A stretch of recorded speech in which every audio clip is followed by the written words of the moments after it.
They did it. Oh my lord, they actually did. The first day of the M3 playoffs concluded and already an upset happened. Probably the biggest possible upset. BTK defeated Blacklist International 3-2. This means that Blacklist is most likely going to face Onyx Indonesia in the lower bracket in such early phase. One of the two monsters I predicted to have the biggest chance to win M3 is going home early.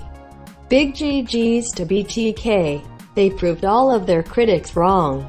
Zane proved his hero pool is more than big enough to challenge the best of the best. Let's talk a bit about their games. I'd like to share some of my opinions. Playing with such high stakes is stressful, especially on stage. It is natural people will do mistakes, so don't take my criticism as a form of belittling the team's performance or anything. They have my full respect for making it this far.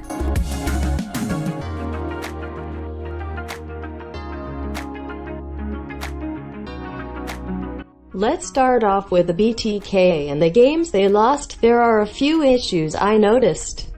In the game, where Zane played Karina, the shot calling on the side of BTK was really off through the match. I've seen Victor and Shark starting a fight with Blacklist mid laners camping under the tower, while Zane was done fighting and he was going back to his farm. Haji used Cho to outplay and kill Shark. While this mistake sounds small, and it didn't play much of a role in game as a whole, a very similar minor mistake later in the game. This time it was a fatal error that led to Blacklist overturning the game, gaining a momentum and defeating BTK from a single minor mistake. The final minor mistake was when Chicken on Beatrix got caught off and died in the 14th minute. This gave Blacklist the green light to besiege BTK and win. At that moment, BTK had a 6,000 gold lead. Within 2 minutes that lead vanished. Beatrix tried to get a jungle to creep for no reason. When you are 14 minutes in playing an essential hero like Beatrix, you need to be careful. Even a slight error can turn the tide of a pretty good-looking game. He knew Barat was farming the same creep, still Chicken went ahead to try to get the creep. He probably heard Blacklist member recalling in a nearby bush, getting baited to lower his guard and be aggressive.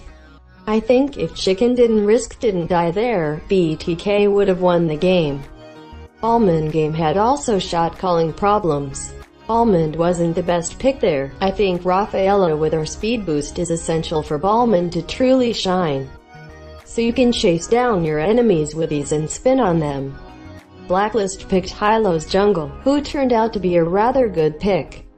They successfully harassed Zane's jungle, making him fall behind on the farm.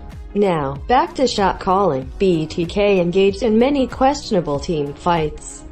Their plan was, hopefully, we will somehow win this.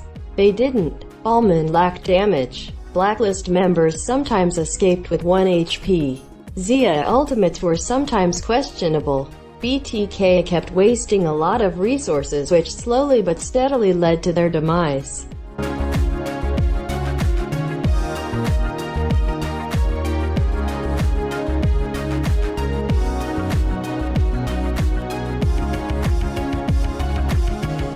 Now, the games BTK won. When BTK win, they win in style. Zane doesn't play assassins. Saber would like to know your location. That game was vintage. You won't get to see a Saber player 9-0-3 on such pro level. Also, Blacklist had 4 Purifies Estus to heal them, yet that wasn't enough to stop and kill Zane. The teamwork of BTK was on another level. Tank Cho build on side lane was a smart move. Tank Cho is still viable. Shark's Lolita was magnificent, truly the greatest North America tanker. Chicken on Beatrix played well. He did some important plays and some good snipes in his Beatrix games. Granger game. Again, Blacklist picked Hylos and did the strategy to hinder Zane's jungle. They were leading 2-1. Blacklist was grasping the victory, but they got too premature, started to do mistakes. BTK capitalized on Blacklist suddenly switching between being extremely passive and extremely aggressive mode. Oh my Venus was too much eager to fight. His plays felt like it was a ranked game. Blacklist members were dying for no reason, and this led to BTK to coming back and getting big gold lead. After a clean siege, BTK won. Again, great teamwork from the boys. YSS game, BTK took no chances and smashed Blacklist easy as that. Disciplined game.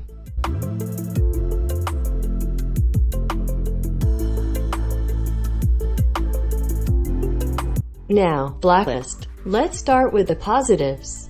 Overall, I liked their performance. This may sound strange cause they lost, but I am serious. I think the players did all they could.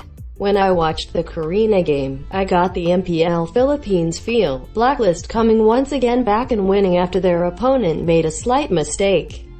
Coordination was alright. Blacklist was strong in their first 4 matches. Ultimately, the reason why Blacklist lost wasn't because of the players. No, it was because of the strategy they went into the match. And that is the negative I want to talk about.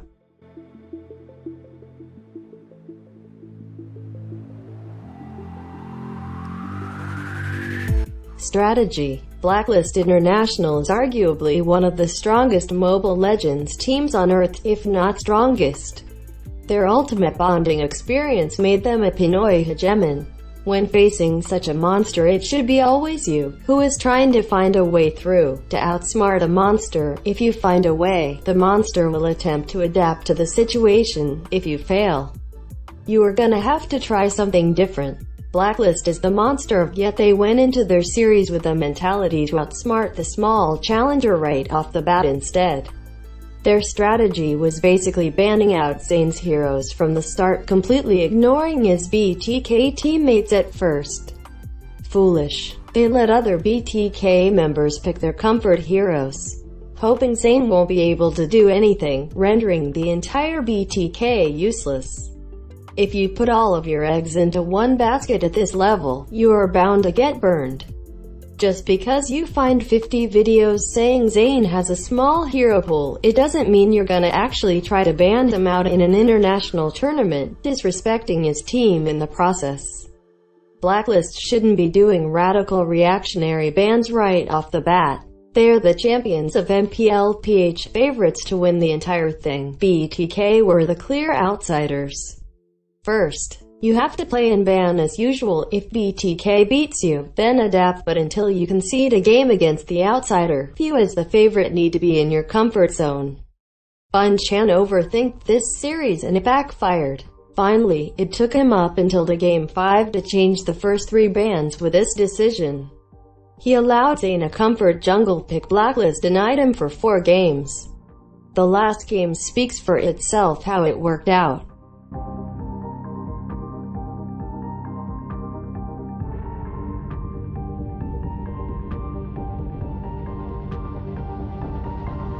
Let me tell you a story I watched in our RQMPL game. Their opponent decided to ban out Albert's hero pool. They won a game. Seeing the success, the opponent tried it again.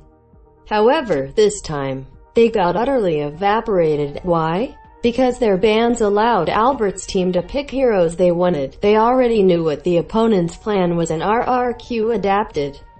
Monster adapted to an unfavorable situation. In the end, with weakened Albert, they were still stronger as a team. RRQ was there for Albert. They helped him to be in the game, and when the time come, Albert obliterated his foes. Zane has his team to be there for him, to set up plays for him, to save his butt. It is the synergy between BTK members what made BTK so dominant in North America. Not Zane's marksman. If one player doesn't perform, he has 4 others to back him up.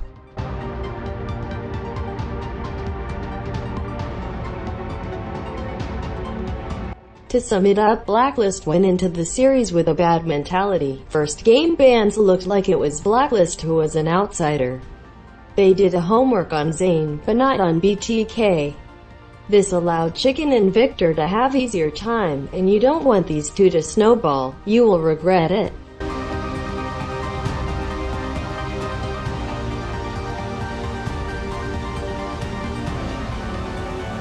That's all for this talk. I just wanted to share my opinion.